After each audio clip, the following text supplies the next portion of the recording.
Welcome. Today we're diving into a core concept in cybersecurity, distinguishing between security services and security mechanisms. It's the difference between what we want and how we get it. Understanding this core distinction is crucial for building effective security systems. A security service is the TOT, or the ultimate goal. It defines the protection we need. For example, I want to keep my valuable data safe. The security mechanism is the H or the tool. It's the technical method we use to achieve that goal. For instance, I will use encryption to protect the data. Now let's explore the 5 main security services, or the endgame policies that ensure network safety.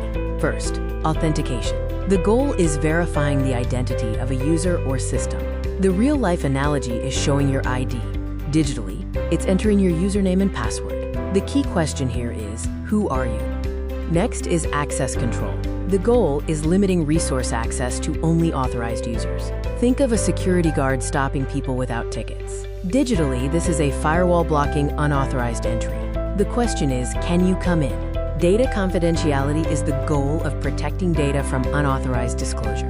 In real life, it's like writing a letter in a secret code. Digitally, we use protocols like HTTPS to ensure no one sees sensitive information. Data integrity ensures data has not been changed or modified. A good real-life example is using a wax seal on an envelope. If the seal is broken, you know someone tampered with it. Checksums are the digital tool to verify files downloaded correctly.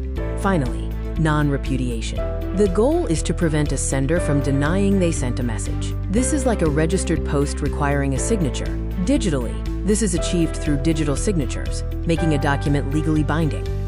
Now we move to security mechanisms. These are the technical methods and tools, the how we implement to achieve the security services we just discussed. Encryption is the lock. Its function is to scramble data into an unreadable format. The primary service it provides is confidentiality. Hashing is the fingerprint. It creates a fixed size string from data, ensuring that if the data is changed even slightly, the hash changes completely. It provides the service of integrity. Digital signatures are the stamp.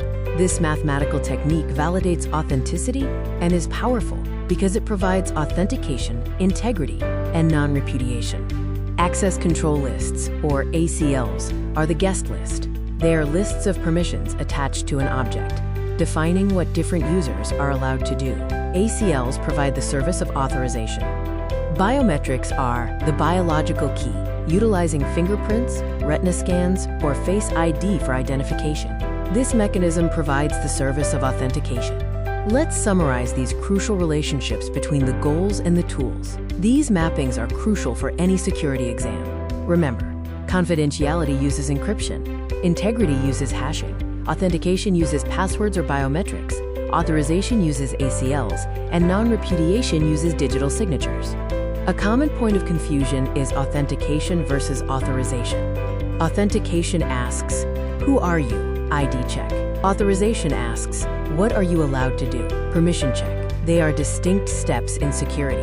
Thank you for learning about the crucial difference between security services and mechanisms. Master the what and the how, and you'll master the fundamentals of cybersecurity.